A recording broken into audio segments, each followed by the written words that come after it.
everyone, and welcome to another edition of History and Hollywood.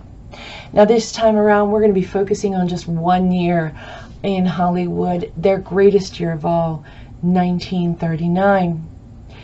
This is the year where we get films like Mr. Smith Goes to Hollywood, Stagecoach, Wuthering Heights starring Laurence Olivier, Gunga Din, The Little Princess, The Wizard of Oz, and of course Gone with the Wind. Now I stumbled across the idea of looking into the 1930s films while exploring the Project Muse database for articles on Shirley Temple, trying to see if I could continue that one theme. But what I found was far more interesting.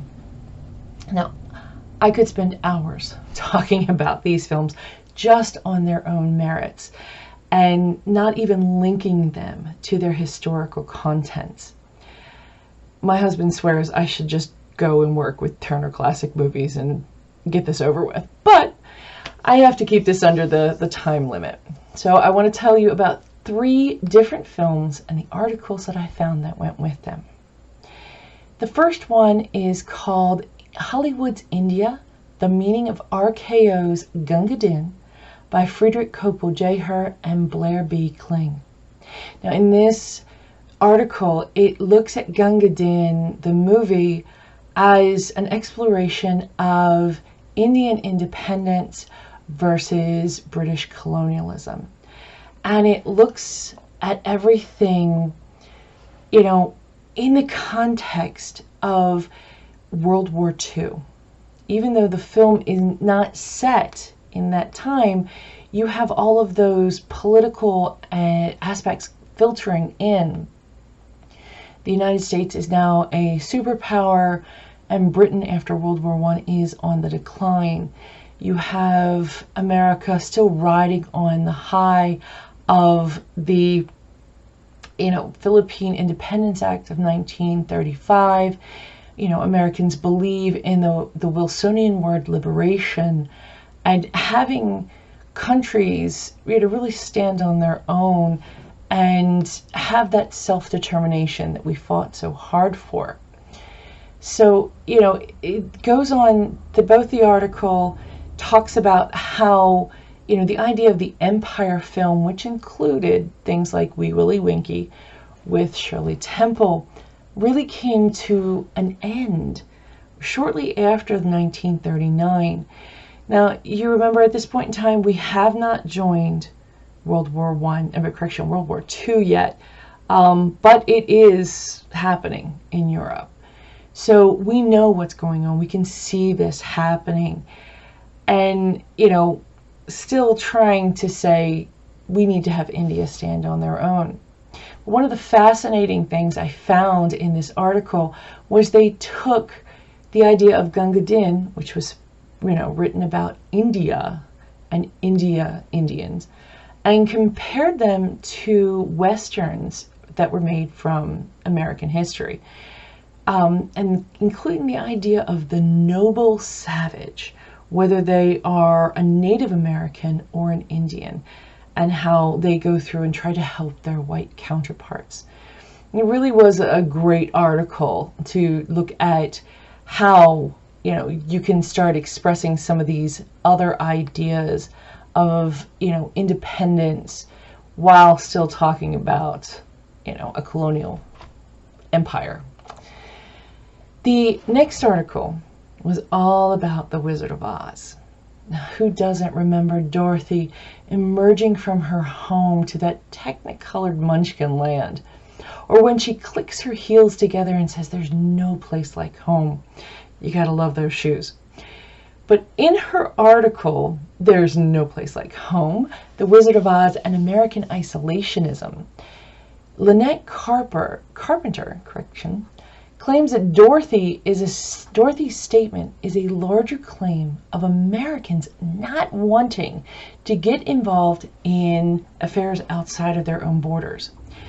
Again, when this was written, you've got to look at it. We just got out of, World War I not too long ago. They remember going over with World War I. And so we have it, they have another war going on, they don't want to deal with it. And she says by the time the MGM writers began working on the script in February of 1938, Italy was already occupying Ethiopia, Japan was occupying parts of China, and the Spanish Civil War was well underway. Congress had registered the national mood by repeated declarations of neutrality. During the 12 months of the script writing which followed, Hitler took the Rhineland, Austria, and the Sudetenland. Japan repudiated the open-door policy in China, and throughout 1938, President Roosevelt continued to insist that the United States would remain neutral in any international conflict.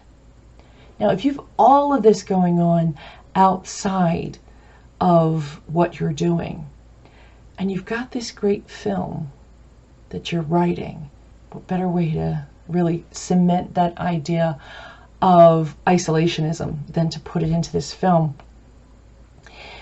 Now, you have to think about it that Dorothy, when she goes on her initial trip of running away to protect Toto, then comes running back because of the tornado and ends up in Oz, that she's really basically a reluctant participant in somebody else's military struggles, a lot like the U.S.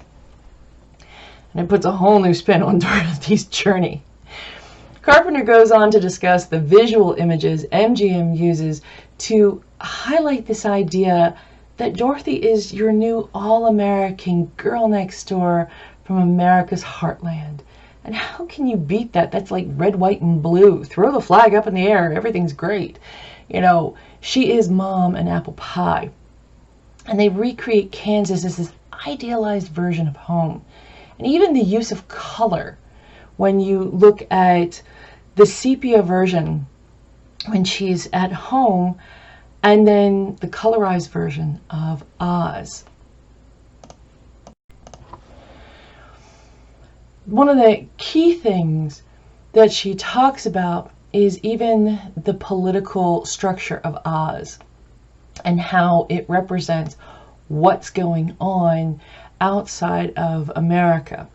Now remember, the house and everything is America, but Oz itself is a literal representation of the Axis and the Allied powers, with both, you know, the witches being Witch of the East, Japan, and Witch of the West, Germany, fighting against Glinda, the Witch of the North, and the Wizard, who basically represent, you know, the forces of democracy and a benevolent monarchy, and they're fighting against the totalitarianistic, you know, witches, those bad people.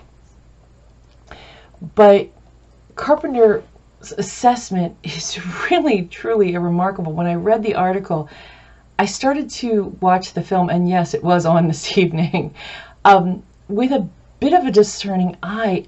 And when you read this article and then go back and watch the film, you're going, oh my goodness, she's right on.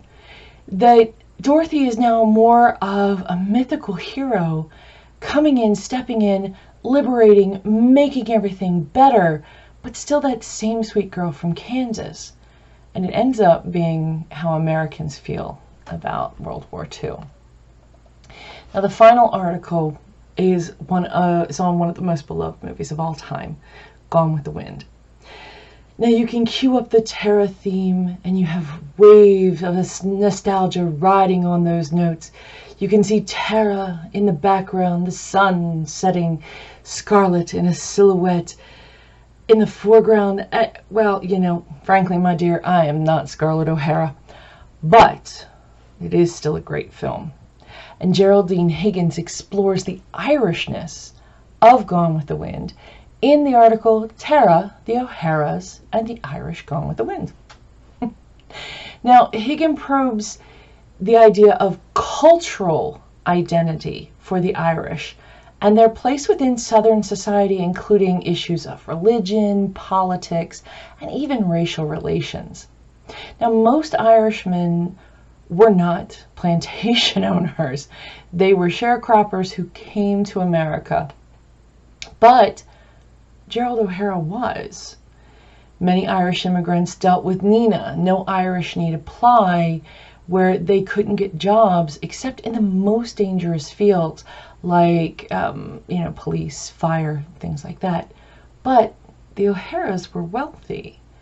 Higgins asks the question, is Irishness in Gone with the Wind, does it complicate the racial hierarchies underpinning Mitchell's portrayal of the antebellum South?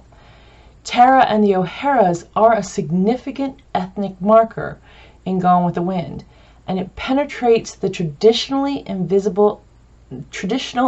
invisibility of ethnic differences in the white South. Now, imagine most Southerners have a very specific drawl. Now, I'm not making fun of anybody, trust me. Wouldn't dare do that. I like voices, though. But then you've got someone like the O'Haras, especially Gerald O'Hara, with that strong Irish accent.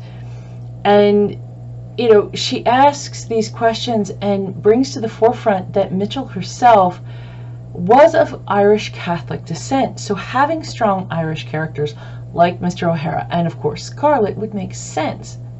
Now, she basically suggests that if you look beyond the obvious of Gone with the Wind, and you look beyond the moonlight and magnolias of The Lost Cause, or the Civil War itself, or the racial issues that came of it, you can start to see other things, such as the ethnic Irish identity within both the book and the movie. Now, 1939 has so many other films I would love to talk to you about, but I can't.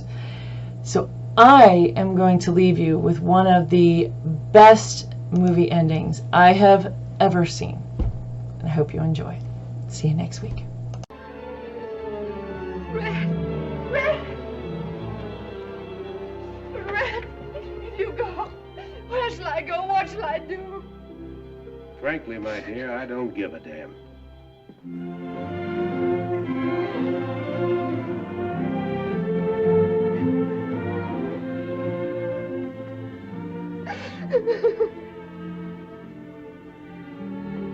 I can't let him go. I can't. There must be some way to bring him back. Oh, I can't think about this now. I'll go crazy if I do. I'll think about it tomorrow.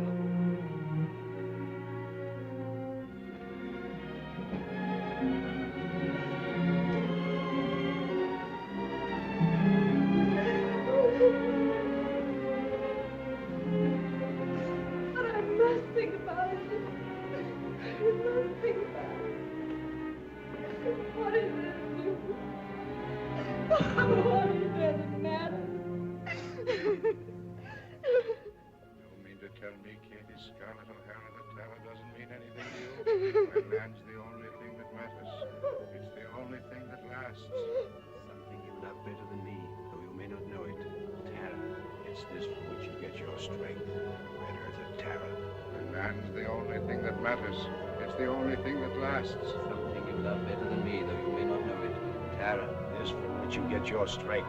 Red Earth of Tara. My man's the only thing that matters. Something you love better than me. Red Earth of Tara. Tara. Tara. Tara.